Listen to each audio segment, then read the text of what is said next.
Hi, my name is Jennifer Rose, and I am a spirituality coach.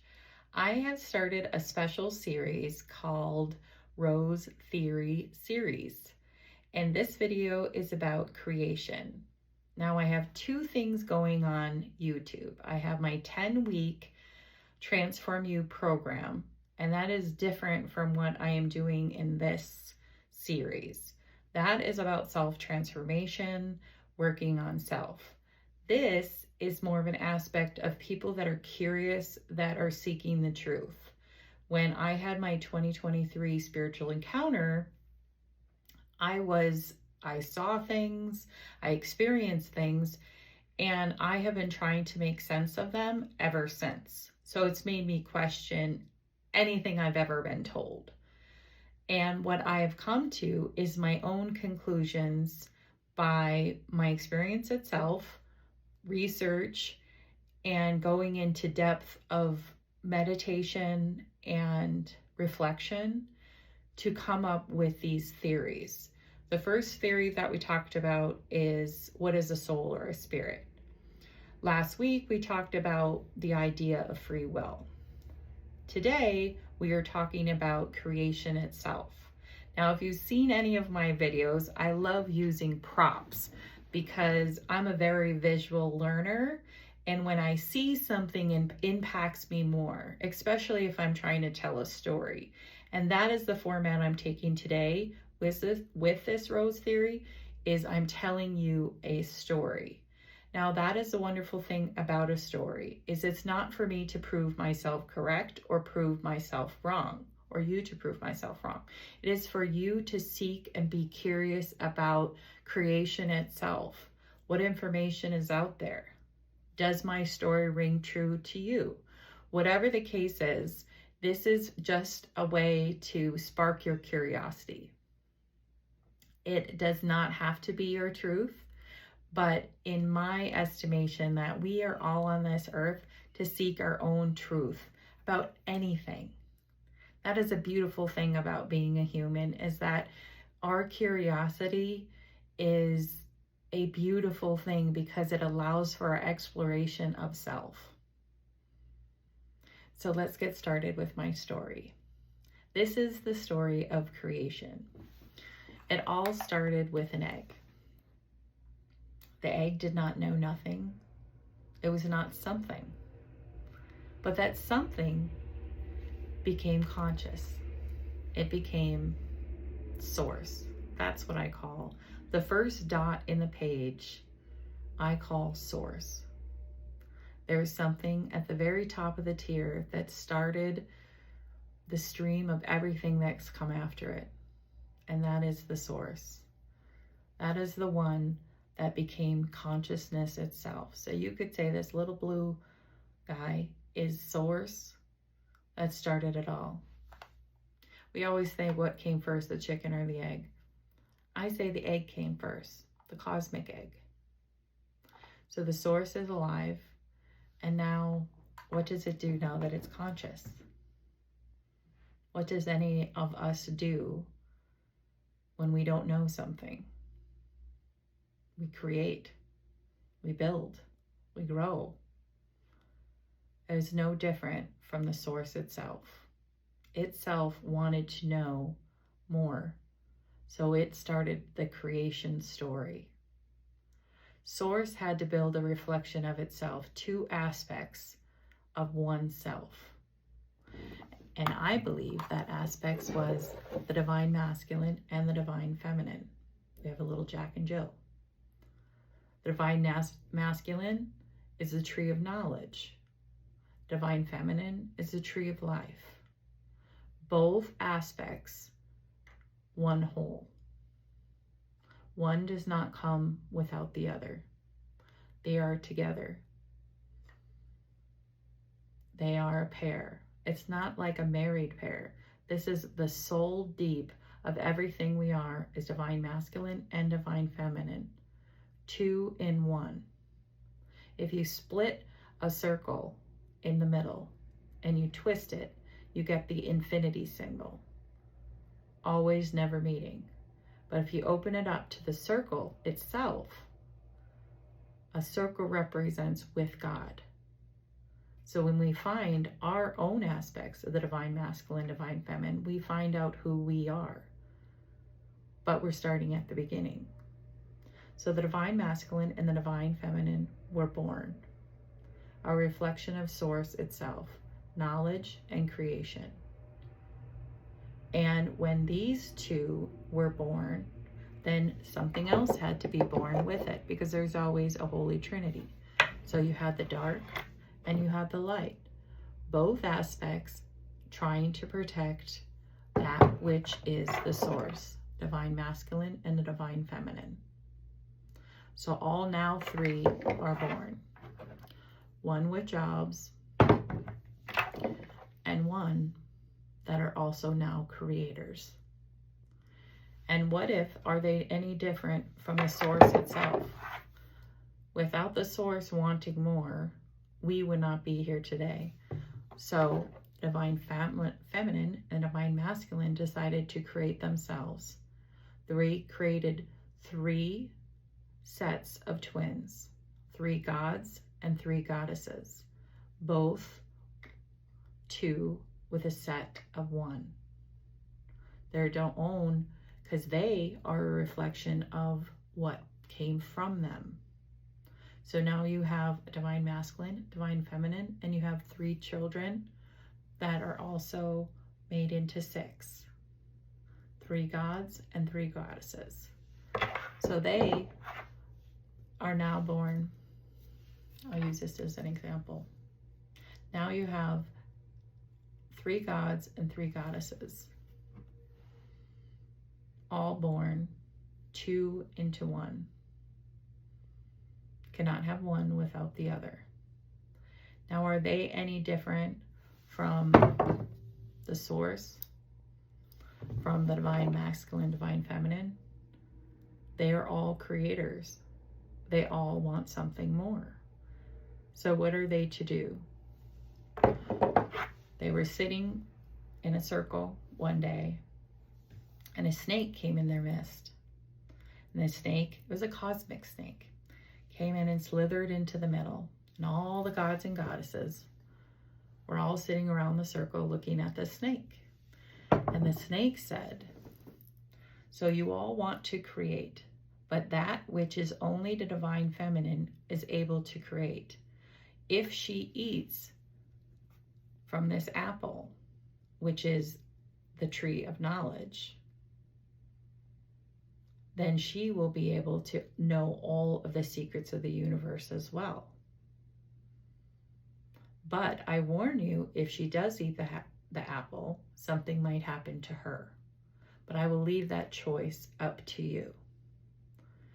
So the snake leaves the apple in the middle of the circle, and they're all looking at this apple, knowing that it might cost them their mother, but they too want more.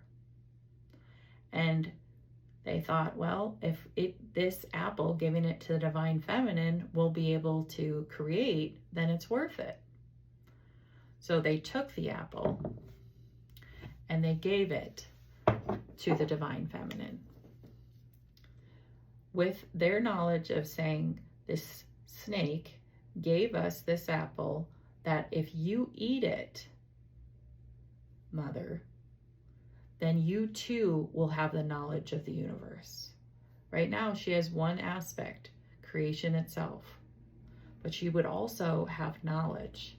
Now she had to make a choice too. Was she going to be any different from the source that wanted more, her children that wanted more? She had the ability of creation of life, but she too made a choice and wanted more. So she ate the apple that was filled with universal knowledge. And once she ate the apple, she was destroyed. And you have the Big Bang Theory. So once the divine feminine died, everything was created. Everything beneath your feet, everything you see in front of you, everything you see above you, was all of her creation. Now you have to remember, because she ate from the apple of knowledge, she too had knowledge within her in all of her creations. So you can imagine the impact on the divine masculine, the God, the total reflection of source itself, now did not have his other half. He saw her all over the universe, but no longer had her within his life. And you can imagine when we divorce or we lose our spouse, how much that hurts us. Well, this is something even different. This is cutting us into complete halves. So the divine masculine was now alone. But the children of the divine masculine, divine feminine now had something to create with. I'm sure there was sadness in the fact that they didn't realize that with death came life. Their mother had to die in order for them to have the ability to create anything. So now they have that which is matter, but they also have that which is life, which is water. Now you can imagine having billions of years to create what came before us after the Big Bang Theory. But those gods and goddesses did nothing but create, did nothing but try to develop more and more things throughout the universe. But the only one that I'm interested in is Earth, because that's where I live. So this planet is God's planet. The original divine masculine and all of his children made the earth. They made the earth, and they wanted to build their true reflection here. But they had to start with what? They had to make the ground underneath their feet. So that's what they started work with. First, they work with the water. If you look throughout the earth, you can see that water covered most of the earth. We see the fish that are in the rocks underneath in caves. So they started with the water. Then they started to try to build land. So land all of a sudden came up. And then they need something to sustain life on earth, their creations. So they built the trees and they built the mountains, and now they have to build what? Even if you look at what we try to create first you're trying to build crops, and then you have to have animals. So the gods and goddesses created animals. So that way we had food to eat. They were creating an ecosystem that whatever their creations was, their reflections of everything coming down the line had to have a place that it could survive. So Earth was being built. And once Earth was built, once it had the land, once it had sustainability, then they started the creation of humans. Their true reflections of themselves, bringing all the way down the line until you see what's before you. Now the prototypes, if you want to say, the humanoids, were all different gods and goddesses that lived here that was trying to create their own human. We'll talk about that next week. So they built their humans, but this is the sweet spot. Now, the divine masculine has a long game, because he, the God